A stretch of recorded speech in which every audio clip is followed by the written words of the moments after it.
Elizabeth Salgado was 26 years old when she arrived in Provo, Utah in March 2015. Originally from Chiapas, Mexico, Elizabeth had recently completed a mission for the Church of Jesus Christ of Latter-day Saints.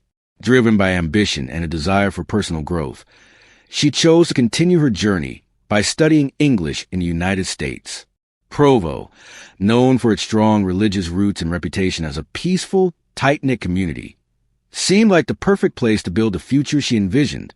Elizabeth enrolled in classes and quickly settled into a new routine. She moved into the Branberry Apartments, located at 449 West, 1720 North, where she shared her space with roommates.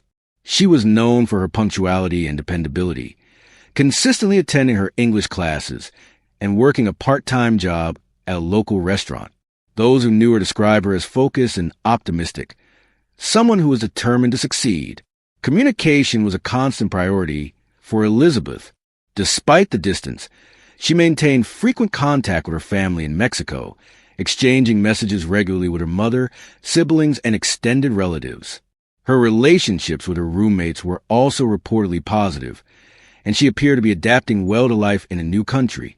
Nothing about her behavior suggested anything unusual or concerning. She had clear goals: to learn English fluently, expand her opportunities, and create a better life for herself through education and faith. Her decision to relocate was thoughtful and purposeful, reflecting both her personal values and long-term aspirations. In Provo, she saw hope, opportunity, and stability. Elizabeth's life in Utah had only just begun. She had taken the first steps toward a brighter future, surrounded by a community that shared her beliefs and supported her dreams. But within weeks, everything would change. On April 16, 2015, Elizabeth Salgado followed her usual routine. After attending her English classes in Provo, Utah, she began her walk back to the Branberry Apartments, where she lived with roommates.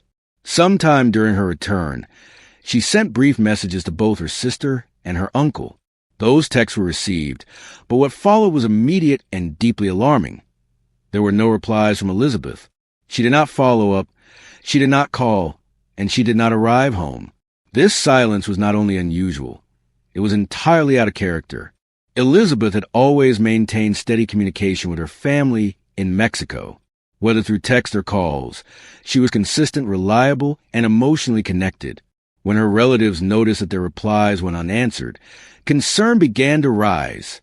The unease grew quickly when further attempts to reach her also failed. Her mother, unable to get in touch, became increasingly worried. Elizabeth's sudden silence, especially after texting loved ones, triggered immediate alarm.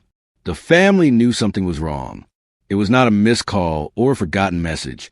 It was a complete disappearance without explanation. She had vanished in broad daylight, just blocks away from home, during what should have been a routine walk. Her absence was quickly reported to the authorities. Police in Provo were contacted, and an official missing person case was opened. What began as a day like any other had turned into a mystery within hours. The normal rhythm of Elizabeth's life had abruptly stopped. There were no signs, no warnings, no clues in those final messages. Just two unanswered texts, and then silence. This was the last confirmed communication from Elizabeth. From that moment on, she was gone. Her family's hope began to waver, replaced by the growing fear that something had gone terribly wrong. Following Elizabeth Salgado's sudden disappearance on April 16, 2015, the Provo Police Department launched an intensive search effort. From the beginning, authorities worked closely with Elizabeth's family, both in Utah and in Mexico. Given her recent arrival in the United States and her strong ties to both communities, the case gained swift attention. Local residents joined in the efforts. Flyers were distributed, search parties were organized, and volunteers combed nearby neighborhoods and wooded areas. Elizabeth's family, desperate for answers, reached out to local media to raise awareness. Police held multiple press conferences appealing for public assistance. They emphasized the urgency of the situation and encouraged anyone with information to come forward. In an effort to prompt tips, a reward was offered for any lead that could help solve the case. The investigation did not stop at state lines. Authorities also collaborated with officials in Mexico, exploring every possible angle, including any connections Elizabeth may have maintained abroad. Her consistent communication with family meant her sudden silence had no reasonable explanation. Investigators treated it as a serious and suspicious disappearance from the start. 3 weeks after Elizabeth vanished, a significant development seemed to emerge. Human remains were discovered, raising immediate concern. For her family, it was a moment of intense dread. The fear that their worst nightmare had come true hung heavily in the air. However, when dental records were examined, it was determined that the remains did not belong to Elizabeth. Despite this temporary relief, the investigation grew increasingly frustrating. Days turned into weeks, and leads began to dry up. Every new tip seemed to lead to another dead end. Public interest remained high, but the case had hit a standstill. The Provo community, once filled with hope for a swift resolution, now faced the sobering reality that Elizabeth's disappearance was becoming a mystery. With no witnesses, no credible sightings, and no physical evidence, the search entered a difficult phase. The intense involvement from police and the public had not produced the answers everyone hoped for. By the summer of 2015, the case had stalled, marked by uncertainty and the haunting question of what had happened to Elizabeth Salgado. In May 2018, 3 years after Elizabeth Salgado vanished without a trace, a grim discovery brought new and devastating answers. A man had pulled over near Hobble Creek Canyon, approximately 15 miles from Elizabeth's last known location in Provo.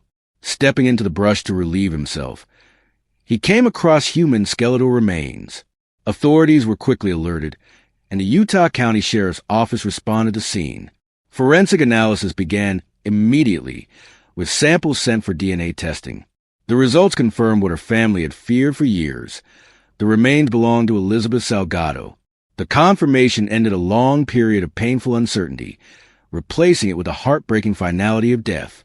The area where Elizabeth's body was found had never been searched during the initial investigation. At the time of her disappearance, there had been no indication to explore that direction. The canyon's remote location and lack of any known connection to Elizabeth meant it was not considered priority in the early stages. Her remains had been exposed to the elements for 3 years, making forensic analysis extremely difficult. Due to the advanced state of decomposition, the medical examiner was unable to determine a definitive cause of death. However, investigators stated they believe Elizabeth had been the victim of a homicide, killed by violent means. The condition of the remains and the secluded location supported this assumption, though no weapon or clear evidence was found nearby. One fact stood out clearly: Elizabeth did not drive, and she did not own a car. Hobble Creek Canyon was far beyond walking distance from her apartment or school. Authorities concluded that she had been transported to the area, likely against her will. This detail narrowed the possibilities and shifted the focus of the investigation. The discovery closed one chapter, but opened another. It confirmed that Elizabeth had been murdered, but it raised new questions. Who had taken her and why? For her family and the community, the location and circumstances of her death only deepened the pain. The hope of finding her alive was gone. The search for justice had now fully begun. In July 2019, more than a year after Elizabeth Salgado's remains were discovered in Hobble Creek Canyon, investigators returned to the site with metal detectors. The area remained a point of interest due to its remote nature and the unresolved questions surrounding how Elizabeth had ended up there. While scanning the brush and surrounding terrain, investigators made an unexpected discovery: a coin. What made the find notable was the location itself. Hobble Creek Canyon was not a frequented hiking area, and certainly not a place where casual visitors were expected. The presence of a small object like a coin in such an isolated spot raised immediate suspicions. Investigators treated it as potentially significant. The coin was subjected to forensic testing. Remarkably, technicians were able to extract a full DNA profile from its surface. The DNA belonged to an unidentified male.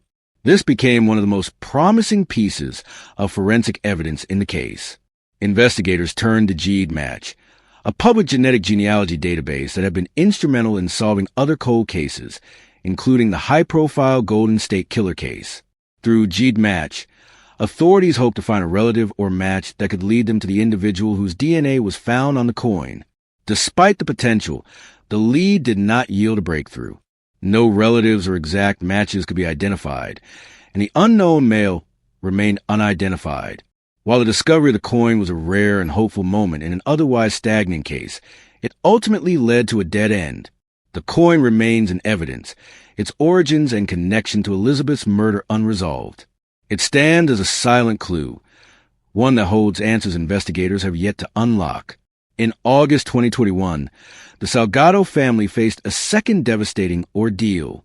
Miriam Salgado, the Aunt Elizabeth Salgado, was reported missing. The circumstances were unsettling from the beginning. Shortly after her disappearance, her vehicle was located, abandoned, in Washington County, Utah, not far from Zion National Park. Despite immediate concern from her family and local authorities, Miriam could not be found. For months, there were no answers. Then, in March 2023, nearly a year and a half later, human remains were discovered less than half a mile from where Miriam's vehicle had been located. DNA analysis confirmed that the remains were hers. The location and condition of the remains provided few clues. The police stated publicly that there was no conclusive evidence pointing to foul play in Miriam's death. However, they emphasized that the investigation was not closed and that nothing had been definitively ruled out. The circumstances surrounding her disappearance and proximity of her remains to her abandoned car left many questions unanswered. The Salgado family, still grieving the unsolved murder of Elizabeth, now faced another loss under unclear circumstances. They acknowledged that Miriam had struggled with psychological issues in the past, which added a layer of complexity to the investigation. While no official cause of death was released, the case remained open as authorities continued to evaluate the limited evidence available. Though Miriam's case was distinct from Elizabeth's, the emotional impact on the family was profound. Two members of the same family, both gone, each under tragic and unresolved circumstances. The connection between their fates, if any, remained unknown. For the Salgado family, it marked another painful chapter in a story already marked by loss, unanswered questions, and enduring grief. In 2023, a renewed investigation effort brought a possible lead back into focus. Jason Jensen, a private investigator hired by the Salgado family, made a public appeal that reignited hope in the search for answers about Elizabeth Salgado's murder. His appeal centered around a church event held just days before Elizabeth went missing, a gathering that took place in Kelly's Grove Park, located near the base of Hobble Creek Canyon. According to information gathered during the private investigation, Elizabeth was believed to have attended this church function. Reports suggested that she was possibly seen spending time with someone she had made plans with. Specifically, a picnic that may have been arranged for the day of her disappearance. While these details had not surfaced publicly during the initial stages of the investigation, Jensen viewed them as critical and worth further exploration. Jensen's public message urged anyone who had attended the church event at Kelly's Grove to review any photographs or video footage they might still have from that day. He appealed particularly to young people who had been present at the gathering, emphasizing that even the smallest detail, a background face, a timestamp, or a brief interaction, could prove vital to understanding Elizabeth's final known movements. This focused effort marked a significant development in a case that had gone years without a meaningful breakthrough. It was not a theory or a speculation, but a factual lead tied to a specific place and time. The Salgado family hoped that someone, even unknowingly, might be holding a piece of information that could unlock a larger truth. Despite the passing years, the family's determination remained strong. The appeal represented their ongoing fight for justice and their refusal to let Elizabeth's case fade into silence. It was a call to remember, to revisit, and to respond. Elizabeth Elena Laguna Salgado's case remains open. Despite years of investigation, the involvement of local authorities, the FBI, and private investigators, her murder has not been solved. There have been no arrests, and no suspects have been publicly named. Her family, along with law enforcement, continues to plead with the public. If you know anything, even something you think is insignificant, now is the time to come forward. A dedicated form has been made available for anonymous tips. This submission tool is operated not by the police but by the editorial team handling the case. It allows individuals to share information without revealing their identity. Anyone with even the smallest memory, observation, or detail is encouraged to reach out. The appeal is clear. Do not hesitate. Do not assume your information is useless. It may be the missing piece investigators need. The toll on the Salgado family has been immense. What began as a hopeful journey, a 26-year-old woman arriving in Provo, Utah, dreaming of a better future, ended in a tragedy that remains unresolved. Elizabeth came to the United States with ambition, faith, and determination. Instead, she was met with violence, silence, and a mystery that continues to haunt those who knew and loved her. Today, the call for justice remains as strong as ever. The family's message is unwavering. Someone out there knows something. If that someone is you, now is the time to act. Whether you were a witness, an attendee at a church event, or simply recall seeing something unusual, your voice matters.